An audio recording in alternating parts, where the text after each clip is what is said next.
Assalamualaikum warahmatullahi wabarakatuh. Perkenalkan, saya Anidatul Hikmah. Saya akan mempresentasikan hasil kerja saya yang berjudul Sejarah Perkembangan Studi Islam. 1. Islam pada masa klasik 650 Masehi sampai 1250 Masehi. Masa klasik dalam periodisasi Islam yaitu masa di mana ketika Nabi Muhammad SAW diutus menjadi Rasul dengan Al-Quran sebagai penyangga utamanya. Al-Quran diturunkan dengan bahasa sastra yang lazim dipakai masyarakatnya. Itu semua didasarkan karena 1. Untuk menyesuaikan diri dengan tradisi masyarakatnya agar komunikatif. 2. Untuk menentang dan mengungguli syair-syair jahiliyah.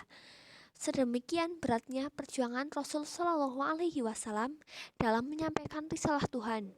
Kemudian setelah wafatnya Rasul, kepemimpinan diambil alih oleh para khalifah. Setelah masa khalifah selesai, pemerintah Islam berganti menjadi monarki Haridis, kerajaan turun-temurun. Yang diantaranya yaitu 1. Dinasti Abbasiyah, 2. Dinasti Umayyah. Periode klasik mengalami 2 fase penting, yaitu 1. Fase ekspansi yang terjadi pada tahun 650 Masehi sampai 1000 Masehi adalah masa puncak kemajuan Islam di bawah kepemimpinan kekhalifahan seperti perluasan pengaruh yang sangat signifikan ke arah barat melalui Afrika Utara Islam mencapai Spanyol dan ke arah timur melalui Persia Islam sampai ke India. Kedua, perkembangan ilmu pengetahuan di bidang agama maupun non-agama dan kebudayaan sehingga muncul para pakar dan ahli-ahli yang bergelut di bidangnya. Yang kedua, fase disintegrasi adalah masa kemunduran Islam yang ditandai dengan perpecahan politik umat Islam hingga berpuncak pada terengutnya Baghdad oleh bala tentara Hulagu di tahun 1258. Yang kedua, Islam pada periode pertengahan. Pada masa periode pertengahan, sejarah peradaban Islam terbagi menjadi 2 fase, yaitu fase kemunduran dan fase 3 kerajaan besar. Yang pertama, fase kemunduran yang terjadi pada tahun 1250 Masehi sampai 1500 Masehi. Di masa ini, desentralisasi dan disintegrasi bertambah meningkat. Perbedaan antara Sunni dan Syiah dan juga antara Arab dan Persia bertambah nyata kelihatan. Dunia Islam terbagi menjadi 2, bagian Arab yang berpusat di Mesir terdiri dari Arabia, Irak, Suriah, Palestina, Mesir, dan Afrika Utara. Bagian Persia yang berpusat di Iran terdiri dari Balkan, Asia Kecil, Persia, dan Asia Tengah. Kebudayaan Persia mendesak kebudayaan Arab. Kemudian yang kedua, fase 3 kerajaan besar yang terjadi pada tahun 1500 Masehi sampai 1700 Masehi. 3 kerajaan besar tersebut adalah Kerajaan Utsmani di Turki, Kerajaan Safawi di Persia, dan Kerajaan Mughal di India. Perhatian pada ilmu pengetahuan kurang sekali di masa ini. Ujungnya adalah umat Islam semakin mundur dan statis saat 3 kerajaan mendapat banyak tekanan. Masa kemudian kerajaan Safawi dihancurkan oleh bangsa Afgan. Kerajaan Mughal oleh pukulan-pukulan raja-raja India. Kerajaan Utsmani terpukul di Eropa. Yang ketiga, Islam pada periode modern 1800 sampai sekarang. Periode modern merupakan zaman kebangkitan umat Islam. Umat Islam mulai sadar bahwa di barat telah timbul peradaban baru yang lebih tinggi dan menjadi ancaman. Kekalahan demi kekalahan tampaknya mulai menyadarkan dunia Islam bahwa dunia barat telah mengalami kemajuan sedemikian tinggi. Pada periode modern, umat Islam heran melihat kebudayaan dan kemajuan barat. Dari sinilah muncul ide-ide pembaruan yang bermaksud merekonstruksi keadaan dan kualitas umat Islam dengan tujuan membawa Islam kepada kemajuan. Islam pada masa kontemporer. Mengamati perkembangan Islam kontemporer, sedikitnya ada 5 tren besar yang dominan di antaranya, yaitu 1. fundamentalis. Kelompok pemikir yang sepenuhnya percaya kepada doktrin Islam sebagai satu-satunya alternatif bagi kebangkitan umat dan manusia.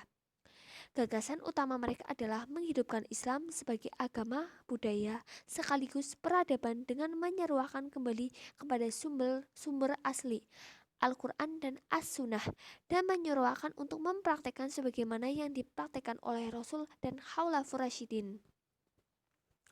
Para pemikir yang mempunyai kecenderungan tersebut antara lain Syed Qutb, Muhammad Qutb, Al-Maududi, dan lain-lain.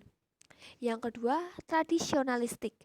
Kelompok pemikir yang berusaha untuk berpegang teguh pada tradisi-tradisi yang telah mapan. Namun demikian, berbeda dengan kaum fundamental yang sama sekali menolak modernitas dan membatasi pada Khalafur Rasyidin, tetapi kelompok tradisional justru melebarkan tradisi pada seluruh salaf as-salih dan tidak menolak pencapaian modernitas, sehingga mereka masih mau mengadopsi dari peradaban luar, tapi dengan syarat sedemikian itu harus disesuaikan dengan syariat Islam terlebih dahulu. Kecenderungan tersebut dapat dijumpai dengan pemikiran Husain Nash, Mutahari, Naqib al-Atas, dan Ismail Faruqi.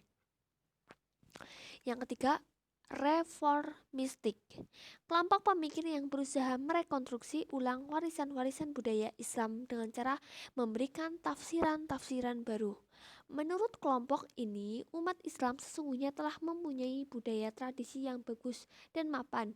Namun, tradisi-tradisi tersebut harus dibangun kembali secara baru dengan kerangka modern dan prasyarat rasional agar bisa tetap survive dan diterima di kehidupan modern. Kecenderungan pemikiran ini dapat dijumpai pada pemikir-pemikir reformis seperti Hasan Hanafi, Asghar Ali Eingier, dan lain-lain. Post-tradisionalistik.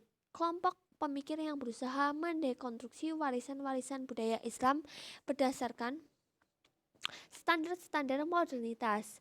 Kelompok ini tidak berbeda dengan kelompok reformistik, yaitu keduanya sama-sama mengakui bahwa warisan tradisi Islam tersebut tidak cukup dengan interpretasi baru lewat pendekatan rekonstruktif, tetapi harus lebih dari itu, yaitu dekonstruktif. Inilah berbeda antara reformistik dan post-tradisionalistik.